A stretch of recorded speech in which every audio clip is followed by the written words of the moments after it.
여러분 반갑습니다. 미국 대선이 이제 일주일도 채 남지 않았습니다. 이 시간 시민운동가이자 시사평론가인 KA보이스의 손식 대표의 해설을 통해 대선 막판 레이스의 핵심 이슈를 짚어보겠습니다. 대표님 반갑습니다. 네, 안녕하세요. 반갑습니다. 네, 해리스와 트럼프 대 해리스 이 접전 5차 범위 내에서 접전을 벌이고 있죠. 네, 맞습니다. 최근 들어 나오는 모든 여론조사에서 사실 오차 범위에서 경선이 벌어지고 있기 때문에 과연 누가 이길 것인지 그 누구 장담하기 힘든 상황입니다. 그래서 가장 최근에 나온 이제 CNN 폴에 따르면 거의 이제 박빙의 결과를 보이면서 약간 해리스가 우세하고 있다. 그래봐야 오차 범위 내가 되는 거고요. 네. 며칠 전에 나온 월스트리트 저널에서는 트럼프 후보가 역전한 걸로 앞서고 있는 걸로 나왔었습니다. 그래서 계속 접전을 벌이고 있기 때문에 실제 이제 정말 그야말로 그 누구도 짐작하기 힘든 상황이 되고 있다. 더군다나 이제 이런 여론 조사를 보면 이제 사람들이 과연 너무나 다 이제 다른 내용이 나오기 때문에 이걸 어떻게 믿을 수 있느냐 이런 말도 많이 나오고 있습니다. 실제로 뭐 2016년도에 여론조사상으로는 힐러리 후보가 이길 거라고 당연히 막 예상을 했다가 결과가 다르게 나왔었고요. 2020년 바이든 후보가 당선될 때도 실제 여론조사에서는 약 7.9% 정도 바이든이 앞서는 걸로 나왔지만 실제 투표 결과는 약 4.5%. 그래서 그 격차가 있었기 때문에 이번에도 과연 결과가 어떻게 나올지는 정말 그야말로 뚜껑을 열어봐야 하는 상황이 될 것 같습니다. 네, 초접전을 벌이고 있는 상황에서 네. 관심이 모이는 것은 바로 경합주 아니겠습니까? 네, 맞습니다. 양 후보 둘 다 자신들이 유리하다고 장담하고 있는데 네. 어떻게 바라보고 계십니까? 네, 지금 뭐 두 후보 다 지금 주로 후보들이 어디가 있는가를 보면 접전지가 어딘지를 알 수 있습니다. 그래서 소위 말하는 러스트 벨트, 펜실바니아하고 미시간 그리고 위스콘신, 블루월이라는 데가 되는 거고요. 그다음 선벨트 그러면 이제 조지아, 그렇죠, 노스캐롤라이나, 애리조나 이쪽이 되는 거예요. 그래서 이제 접전을 벌이고 있는데 일단 가장 선거인단이 많은 곳은 펜실바니아입니다. 19명. 그렇기 때문에 두 후보도 펜실바니아를 잡지 못하면 다른 데가 좀 힘들어집니다. 그래서 펜실바니아를 물론 놓치더라도 다른 데서 다 승리를 한다면 이길 수 있지만 펜실바니아를 놓쳤을 경우에는 좀 힘들어지기 때문에 양당 후보가 모두 펜실바니아에 좀 집중을 하고 있고요. 그 다음에 이제 노스캐롤라이나, 애리조나, 조지아 역시 바쁘게 돌아다니면서 지금 후보들이 경쟁을 벌이고 있습니다. 네, 지금까지 나온 조사를 보면 그 선벨트 지역, 노스캐롤라이나, 조지아, 애리조나 이 지역에서는 트럼프가 근소하게 앞서고 있고 블루월, 위스콘신과 미시간에서는 해리스가 앞서고 있지 않습니까? 네, 그렇습니다. 근데 지금 이제 트럼프가 사실 메디슨 스퀘어 가든에서 대규모 집회를 가졌는데 거기서 이제 문제가 됐던 것들이 우리 푸에르토리코 분들에게 대해 좀 인종적으로 차별이 가는 발언을 하면서 그 푸에르토리코에 물론 푸에르토리코 사는 분은 투표를 못 합니다. 하지만 푸에르토리코 출신의 유권자들은 많습니다. 상대적으로 많습니다. 특히나 펜실바니아에 많습니다. 그렇기 때문에 그 부분을 이제 좀 감당하기 위해서 지금 부담이 되기 때문에 트럼프 후보는 오늘 펜실바니아로 갔고요. 그 다음에 이제 해리스 후보는 이제 그런 부분을 집중적으로 공격하면서 봐라. 트럼프는 인종차별 이런 것들이 강하게 드러내고 있는 거고 우리는 그런 시대를 끝내고 모두가 함께하는 방향으로 나가야 된다. 그러면서 워싱턴 DC에서 정말 대규모 집회를 진행하고 있습니다. 네, 앞서 언급한 것과 같이 박빙의 승부 5차 범위 내에서 엎치락 뒤치락 하고 있는 상황인데요. 막판 공략으로 양측은 무엇을 펼치고 있습니까? 일단 해리스 후보 같은 경우는 소위 말하는 중도 공화당이지만 트럼프에 대한 반감을 가지고 있는 그런 중도 유권자들을 끌어오기 위해서 최선을 다하고 있는 거고요. 아무래도 트럼프 후보 같은 경우는 이제 젊은 그리고 남자들, 남성표를 확보하기 위해서 그쪽으로 좀 집중적으로 노력을 하고 있습니다. 네, 트럼프는 그와 더불어서 또 불법 이민과의 전쟁을 선포하고 또 한편 또 트럼프가 파시스트라는 위협 전략을 해리스가 내세우기도 하죠. 네, 그렇습니다. 그러니까 아무래도 지금 이제 트럼프 후보는 자기의 핵심 지지 세력을 결집시키기 위해서 어떻게 본다면 더 인종 차별적인 발언을 하고 그리고 이제 여성 문제에 대해서 그런 발언을 하고 있는 거고요. 반면에 이제 해리스 같은 경우는 이제 자신의 어떤 지지층들을 확보하고 중도층들을 확보하기 위해서 그런 발언들을 강하게 문제 삼으면서 우리는 분열의 시대를 끝내야 된다 이런 식으로 총력을 가하고 있습니다. 네. 한편 바이든 행정부의 경제 정책에 대한 책임론이 대두되고 있는 가운데 해리스는 또 물가를 잡겠다는 전략을 내세우고 있죠. 그 부분이 이제 어떻게 보면 해리스 캠페인에서 어떤 가장 약점이 되고 있었다고 할 수 있습니다. 어찌됐건 간에 바이든 행정부의 일원이고 책임을 지고 있었기 때문에 어떤 경제에 대한 문제, 과연 그동안 무엇을 했냐라는 문제 제기 이런 부분을 좀 극복하기 위해서 이제 해리스 후보 같은 경우 소위 말하는 그런 일반 이런 중도 국민들을 도울 수 있는 그런 정책들을 내놓으려고 하고 있습니다. 네. 더불어서 트럼프는 또 조지아주를 찾아서 기독교 성향의 사람들에게 유세를 펼치게 됐었죠. 그렇죠. 네, 소수계의 판도도 흥미롭습니다. MBC에 따르면 해리스가 라틴계에서 앞서고 있지만 그 격차가 줄어들고 있습니다. 어떻게 바라보십니까? 라티노 커뮤니티는 사실 소위 말하는 스윙 스테이트에서 굉장히 많은 유권자들을 갖고 있습니다. 근데 문제는 이제 그것이 실제로 턴아웃으로 연결되지 않으면서 이제 상대적으로 약한 모습이었지만 이게 계속 집결된다면 굉장히 큰 변수가 될 수 있는데 일단 라티노 커뮤니티 자체는 세대가 좀 이제 다양해지고 있다는 겁니다. 이미 1세대, 2세대가 있으면서 2세대의 관심사는 또 1세대와는 조금 다른 이렇게 되면서 어떤 경제 문제에 좀 더 젊은 층들이 관심을 갖게 되고 경제 문제 그러면서 상대적으로 1세대가 많은 관심을 보였던 이민 문제에 대해서는 상대적으로는 관심이 떨어진다고 봐야 되는 거죠. 다음 토픽은 손 대표님도 많은 활동을 펼쳐온 토픽인데요. 역대 최다를 기록하고 있는 early voting, 사전 투표, 조기 투표가 화제가 되고 있습니다.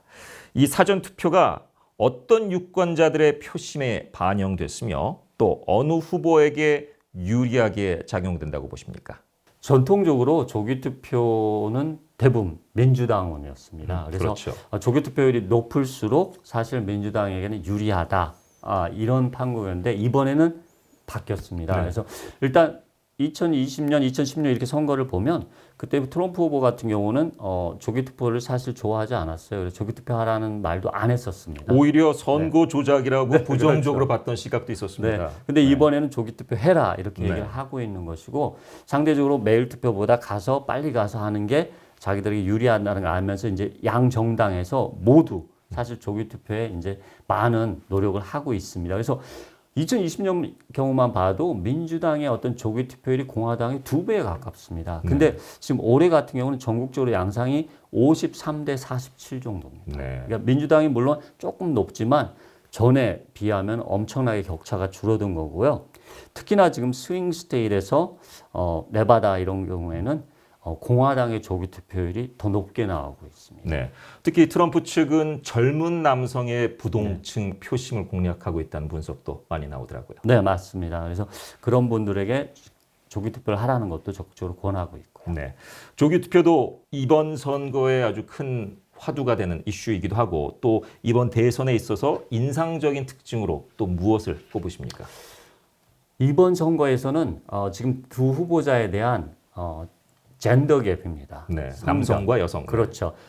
자, 남성 후보들이 트럼프 후보를 유권자들이 트럼프 후보를 많이 지지하고 있고 또 여성 유권자들이 해리스 후보를 적극 지지하고 어떻게 본다라면 이것이 이 턴아웃에 어떻게 반영되느냐가 사실 이번 선거 결과를 좌지우지할 수도 있습니다. 그래서 10% 이상 서로 차이가 나고 있고요. 그래서 트럼프 후보 같은 경우는 여성 후보의 표를 좀 더 얻기 위해서 막판에 노력을 하고 있고 해리스 후보 같은 경우는 남성들 표를 어떻게 끌어올 것인가. 근데 아마 굉장히 지금 현격하게 지지율이 차이가 나고 있습니다. 특히나 이제 스윙 스테이트의 그 유권자 구성을 보면 여성이 많습니다. 펜실바니아도 그렇고 모든 스윙 스테이트에서 위스콘신을 빼놓고는 다 여성 유권자가 많습니다. 그래서 만약에 그런 성별 지지도를 고려한다라면 해리스 후보한테는 유리하게 됩니다. 그렇지만 이제 실제로 얼마나 이제 투표를 하러 나오느냐에 따라서 양상이 바뀔 수 있기 때문에 그 부분은 이제 두고 봐야 될 것 같습니다. 그래서 미국 선거에서 이 성별이 가지는 언제든지 사실 그 역할을 해왔다고 할 수 있습니다. 어떻게 보면 힐러리 후보가 떨어진 것도 그 부분이 영향을 미쳤으니까요. 하지만 이번 선거에는 그야말로 이 젠더 문제가 큰 영향을 미칠 것 같고요.